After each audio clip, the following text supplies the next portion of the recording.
12 गो मुख्यमंत्री अपना सुझाव से बनैले, लेकिन जब वो कोरोना में देखले कि पूरा विश्व परेशान बा, लेकिन सबसे ज्यादा अगर केहू परेशान बा तो बिहार के आदमी कोरोना में कई 100 किलोमीटर पैदल चल के बिहार में अइले, कहे से कि उनका खातिर सरकारों सुत गई रहे।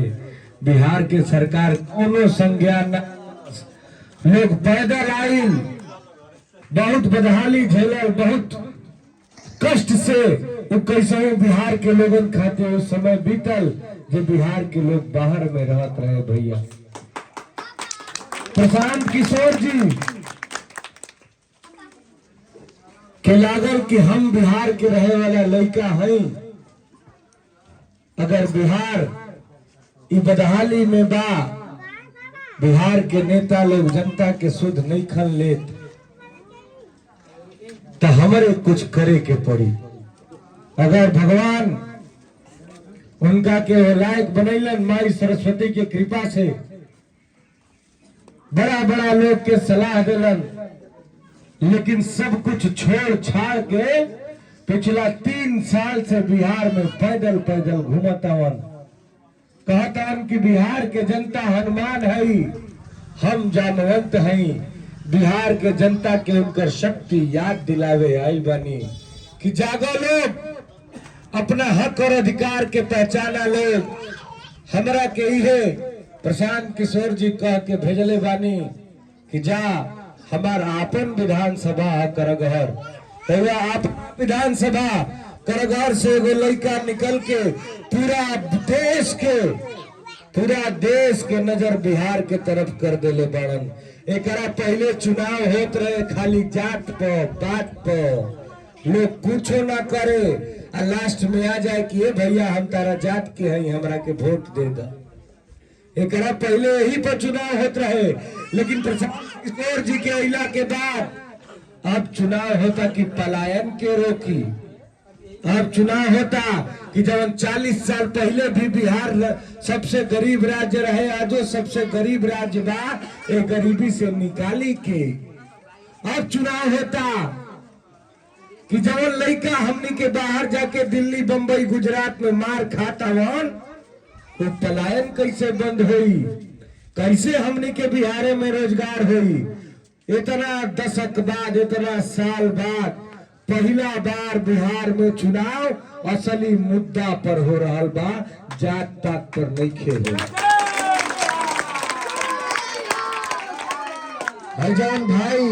भाई जवान जाके बिहार के भाई दिल्ली बंबई में कमालन जा। हम गई बनी बंबई में जनरल बोगी में ऐसे चुकू मुकू बैठ के लैटरिंग भिरी, जानवर के तरह आदमी बिहार के लड़का जाए पर मजबूर होलन बाहर।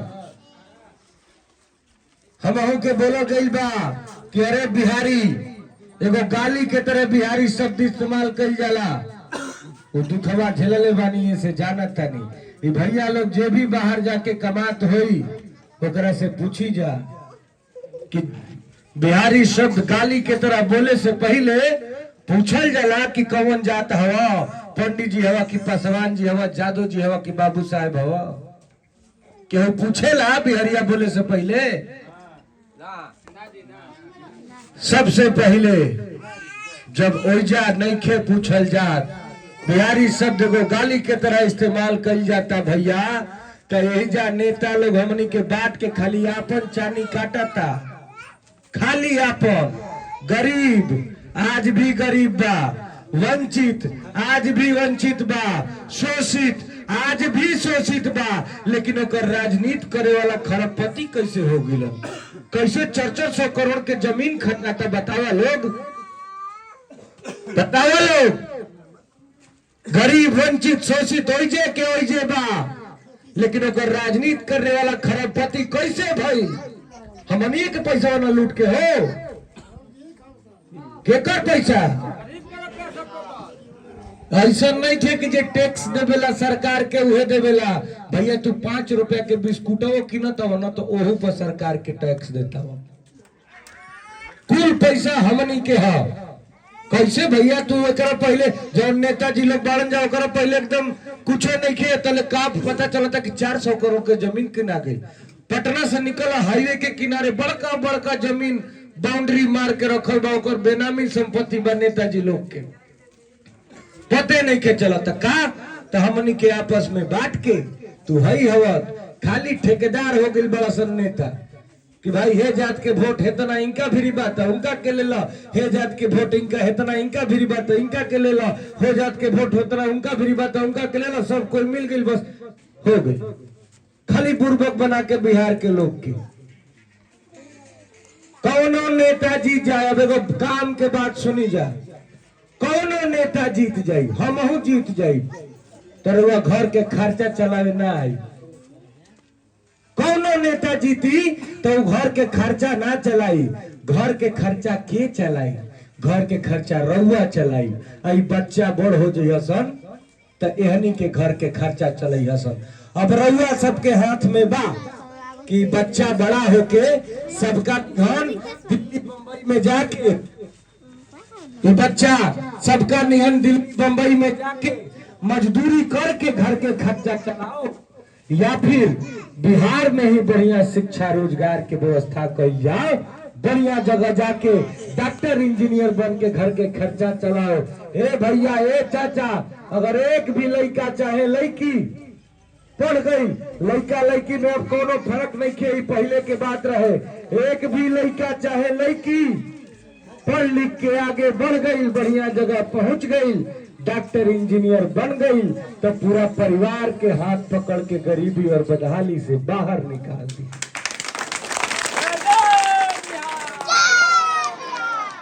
कौनो नेता हमनी खाती कुछ ना देखी, आत्म बल ऐसा रखे के बा, अपना गोड़ पर खड़ा होके के बा।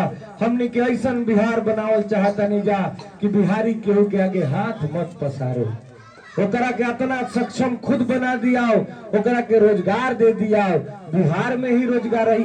भैया कौन माई चाहे ले कि ओकर बेटा ओकरा आँखी से दूर हो जाओ, दिल्ली बम्बई जाके कमाओ।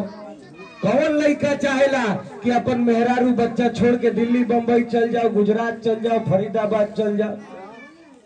केहू ना चाहे अपन परिवार छोड़ के गई, लेकिन परिस्थिति ऐसा बा कि ये हमनी से सब करावता। तो परिस्थिति के बदले के बा, परिस्थिति के जब तक बदलल ना जाई तब तक हमनी के बिहार ना बदली। प्रशांत किशोर जी कहतनी कि जीवन में एक बार एकरा पहले जवन चीज देख के वोट दियाइल भुला जाई, लेकिन जीवन में ए भैया एक बार अपना बच्चन के चेहरा देख के वो बच्चन के शिक्षा और रोजगार खातिर वोट दी जाए।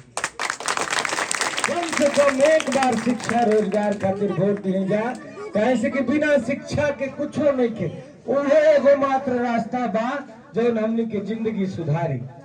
कौनो नेता अगर बोलता कि हम जिंदगी सुधार दे तो झूठ बोलता।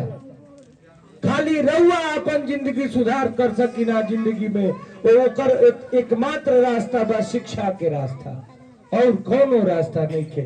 ऐसे भैया यही से भैया सिर्फ और सिर्फ एक बार जीवन में अपना बच्चन के चेहरा देख के और बच्चन के शिक्षा और रोजगार खातिर वोट दी जा। बहुत बहुत धन्यवाद। जय बिहार, जय बिहार, जय बिहार।